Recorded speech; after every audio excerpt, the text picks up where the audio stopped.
Halo semuanya, Assalamualaikum warahmatullahi wabarakatuh. Senang sekali bisa bertemu lagi di lanjutan video pembahasan OSN IPA kita. Di video sebelumnya, yang ini ya, kita sudah tuntas membedah soal sampai nomor 10.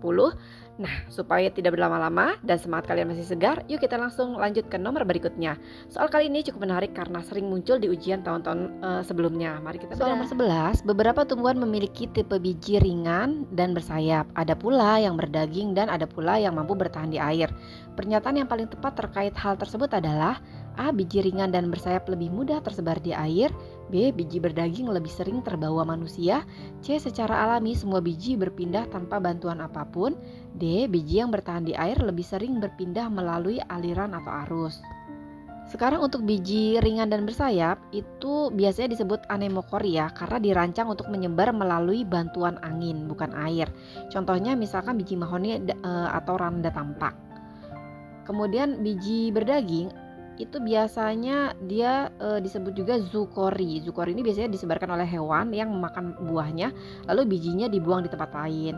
Kemudian biji yang bertahan di air atau hidrokori itu memiliki struktur yang memungkinkan mereka terapung tanpa busuk, sehingga sangat efektif banget untuk menyebar mengikuti aliran atau arus air dong biasanya, namanya juga hidrokori ya.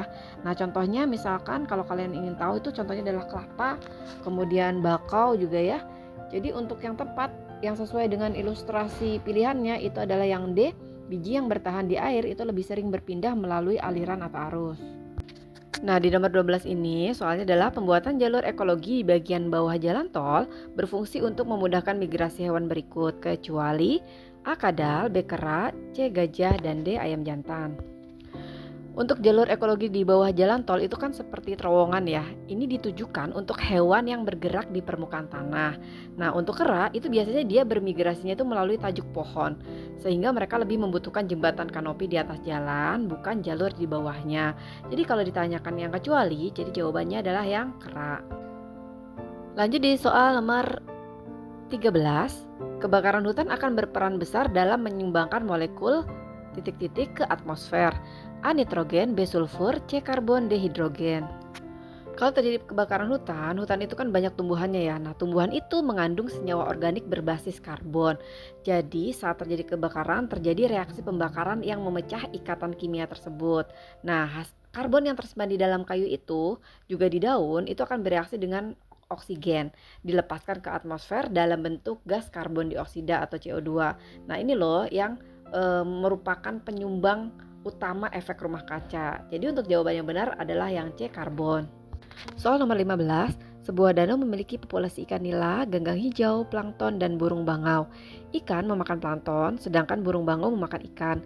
Jika populasi plankton menurun drastis akibat pencemaran air, dampak pertama yang paling mungkin terjadi adalah A. Burung bangau bertambah banyak, B. Populasi ganggang meningkat pesat, C. Populasi ikan nila menurun, D. Air menjadi lebih jernih. Nah, karena populasi plankton itu menurun drastis, plankton itu kan tadi dimakan oleh ikan nila. Nah, kalau planktonnya itu menurun drastis, maka yang paling mungkin adalah populasi ikan nila ikut menurun juga. Itu adalah dampak langsungnya yang paling mungkin. Jadi jawabannya adalah yang C. Nah, ini soal nomor 16 nih. Di sini disediakan gambar. Kemudian soalnya adalah jika populasi konsumen tingkat 2 menurun drastis, maka kemungkinan besar yang akan terjadi adalah A. Populasi ular bertambah karena lebih banyak makanan. B. Populasi elang menurun karena kekurangan makanan. C. Populasi belalang menurun karena lebih banyak pemangsa. D. Tanaman menjadi langka karena elang memakannya. Nah, berdasarkan gambar kita bisa menyusun rantai makanannya sebagai berikut ya. Yang pertama bunga. Bunga ini kedudukannya sebagai produsen. Kemudian belalang ini kedudukannya sebagai konsumen tingkat 1, tikus sebagai konsumen tingkat 2, dan ular sebagai konsumen tingkat 3, sedangkan elang konsumen tingkat 4 gitu ya. Nah, kalau konsumen tingkat 2 itu menurun drastis, jika tikus itu menurun drastis, otomatis ular juga ikut menurun dong.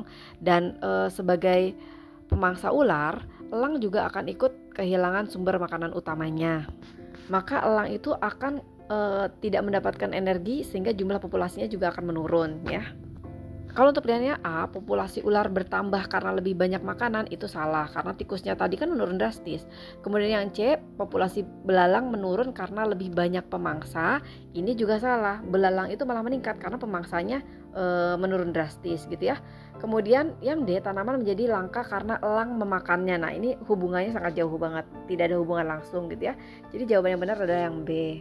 Soal nomor 17 ini dalam bahasa Inggris ya. In a forest ecosystem, starlings often perch on the back of buffaloes and eat the ticks on their bodies. The relationship between the starling and the buffalo is an example of which type of interaction? A. Competition, B. Parasitism, C. Mutualism, D. Predation. Nah, ini diartikan dalam ekosistem hutan itu burung jalak kan sering bertengger di punggung kerbau dan memakan kutu yang ada di tubuh mereka kan. Nah, pertanyaannya hubungan antara burung jalak dan kerbau itu merupakan contoh dari jenis interaksi apa? Yang A itu persaingan, B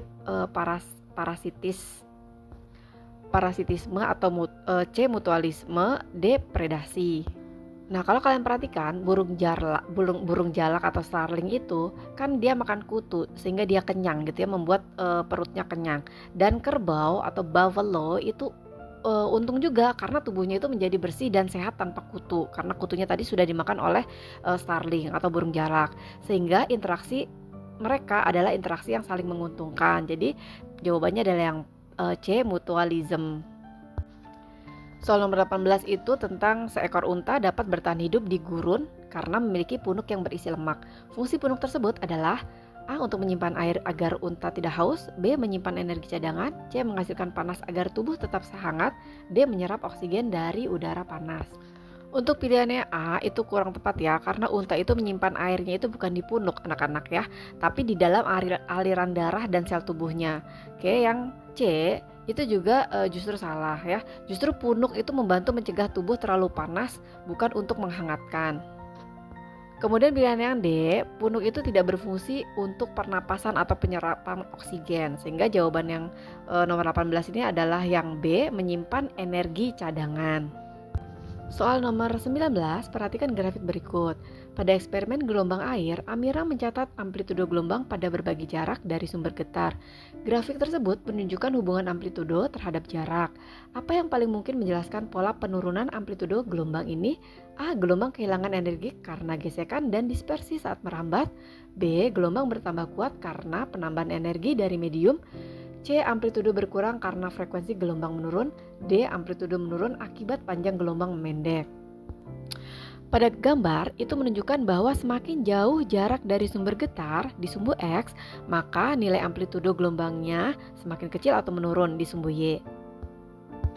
Nah, amplitudo sendiri ini adalah simpangan terjauh dari titik kesetimbangan yang mempresentasikan intensitas atau kekuatan sebuah gelombang. Energi yang dibawa oleh gelombang berbanding lurus dengan kuadrat amplitudonya gitu ya. Jadi E itu berbanding lurus dengan kuadrat A. Nah, saat gelombang air itu merambat menjauh sumbernya, gelombang tersebut itu berinteraksi dengan partikel medium ya, di sini adalah air. Nah, dalam proses ini terjadi gesekan antar molekul air dan hambatan dari lingkungan yang menyebabkan sebagian energi gelombang itu berubah menjadi energi panas atau kalor gitu ya. Karena energi berkurang, maka amplitudonya otomatis menurun.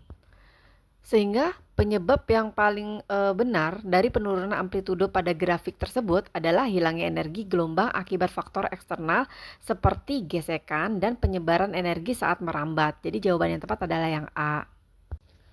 Itulah tadi pembahasan lengkap kita untuk soal-soal hari ini. Terima kasih banyak untuk kalian yang sudah menonton video ini sampai habis tanpa skip. Saya doakan semoga kerja keras kalian membuahkan hasil yang manis. Semoga kalian semua yang menonton video ini diberikan kemudahan, kelancaran saat mengerjakan soal nanti. Dan tentunya sukses meraih medali di OSN IPA tahun ini.